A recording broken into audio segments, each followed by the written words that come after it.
speak about it because of the assembled crowd as an example of one of the great examples of design and architecture, and essentially unequaled in the history of music, and maybe you might even say the history of art in general. It's one of the really astounding examples.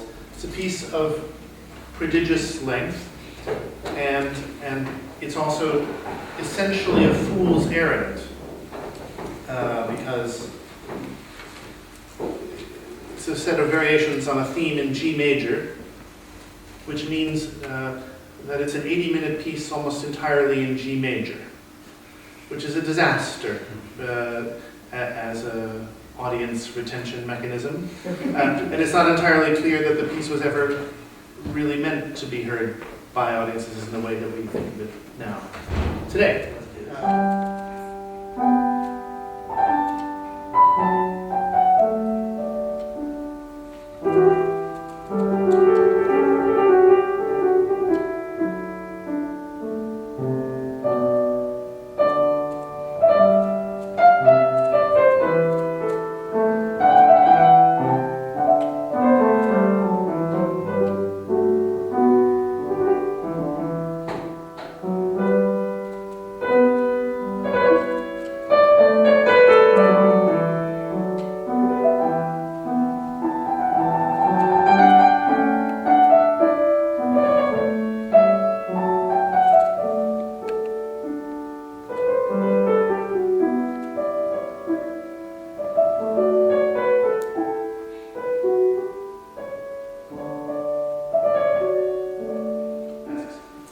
But the variations are built not on the Phillips and the arabesques or any of that, but on the structure, which is the bass line, the harmonies, which you might say is the DNA of the theme.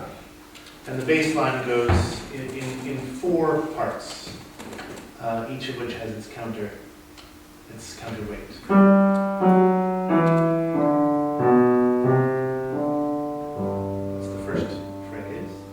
Second phrase is a variation on that one.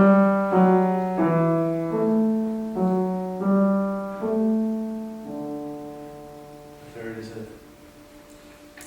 more complicated variation again on the same.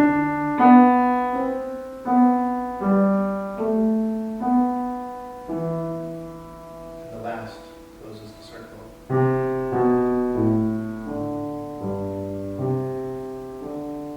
Okay, so have we lost sight of the big picture here? Every third variation is a canon. Each canon is at the next interval, the numerical sequence, the first, the second, the third, the fourth, the fifth, the sixth, the seventh. There's one at the octave, that's when we reach the original note again, which is very clever.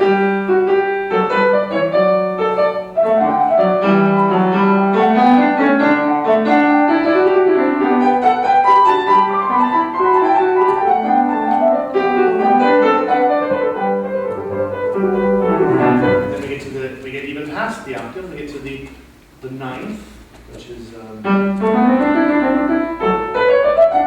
most simple one actually of them all.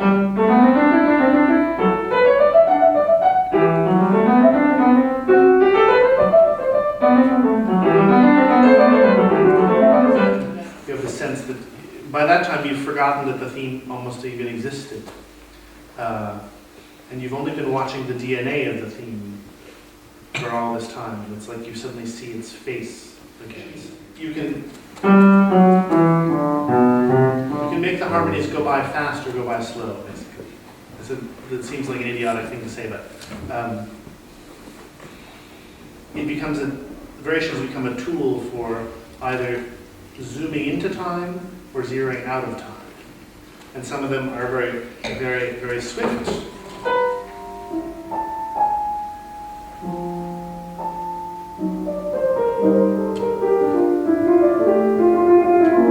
Which is sort of the far end of the Goldberg variations where you're as lost as you possibly imagine yourself ever to be. And that's obviously a piece like the Goldberg, which is kind of a labyrinth.